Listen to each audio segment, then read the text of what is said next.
ఒక చాలా simple tip చెప్తానండి. ఇంట్లోనే దొరుకుతది మనకు ఆ ఇంగ్రీడియంట్. మనం జనరల్‌గా అన్నం వండేసాక ఏం చేస్తామండి, గంజిని పారబోసేస్తాం. లేదంటే కుక్కర్‌లో వండేసుకుంటా ఉంటాం ఈ రోజుల్లో అయితే. అన్నం వండిన గంజితో మన హెయిర్‌కి సింపుల్ అయిన టిప్ ఒకటి చెప్తాను చూడండి. ఇది చాలా ఎఫెక్టివ్ అండి. మనం పెద్ద పట్టించుకోము. మనకు తెలుసు ఈ టిప్. బట్ ఏంటంటే పెద్ద పట్టించుకోము.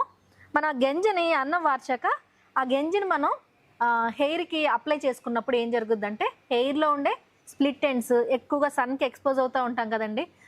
అట్మాస్ఫియరిక్ కండిషన్స్ వల్ల కావచ్చు, ఆ పొల్యూషన్ వల్ల కావచ్చు, స్ప్లిట్ ఎండ్స్ అనేవి ఎక్కువ వచ్చేస్తూ ఉంటాయి. ఆ స్ప్లిట్ ఎండ్స్ రాకుండా ఉండడం కోసం, అలాగే హెయిర్ సిల్కీగా, హెల్తీగా ఉండడం కోసం, షైనీగా ఉండడం కోసం మనం ఈ గంజిని ఇట్లా స్ప్రే బాటిల్లోకి వేసుకుని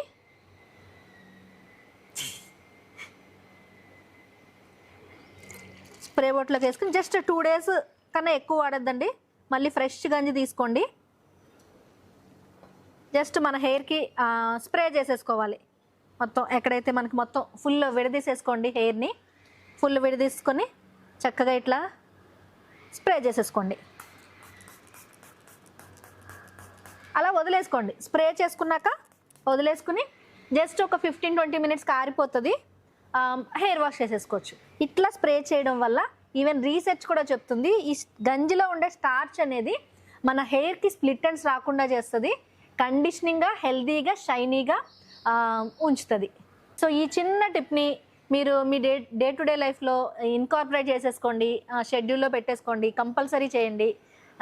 హెయిర్ని షైనీగా, సిల్కీగా ఉంచుకోండి.